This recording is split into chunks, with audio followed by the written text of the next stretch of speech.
qorong'u xonamni yoritadi oy, go'yo yuragimni tushunganday oy.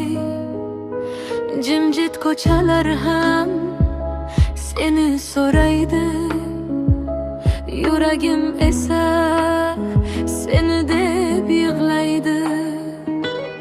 Derazam ortida yomg'ir yig'laydi, menga o'xshab seni sog'inib kutadi. Surating qo'limda, yana uxlamayman, ketganingga hanuz ishonolmayman.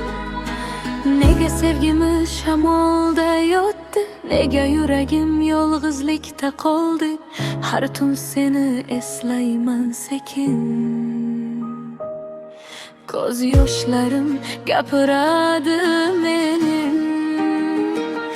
Tunlarim o'tadi seni o'ylab, oy ham yig'laydi menga qarab.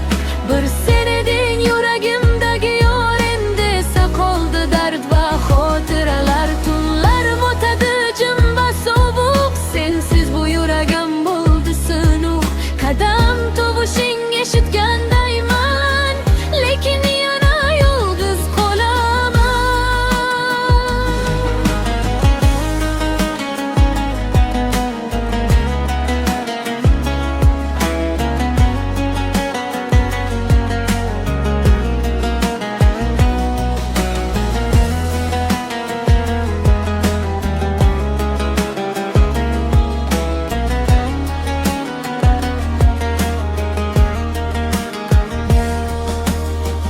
Eshik oldimda shamollar esadi, har bir nafasi seni eslatadi.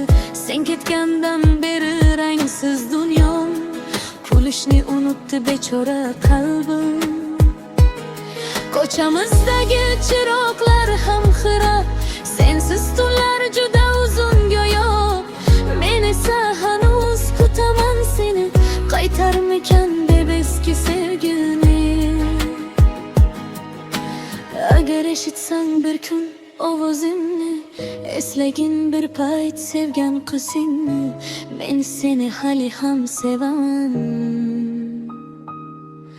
Faqat buni tunlarga aytaman.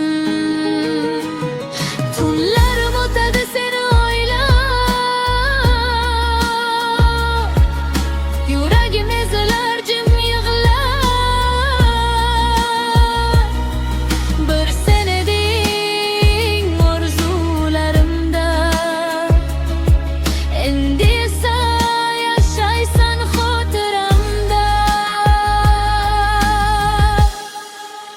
Tunlar qorong'u xonamni yoritadi oy, go'yo yuragimni tushunganday oy. Seni eslatadi tunlarim.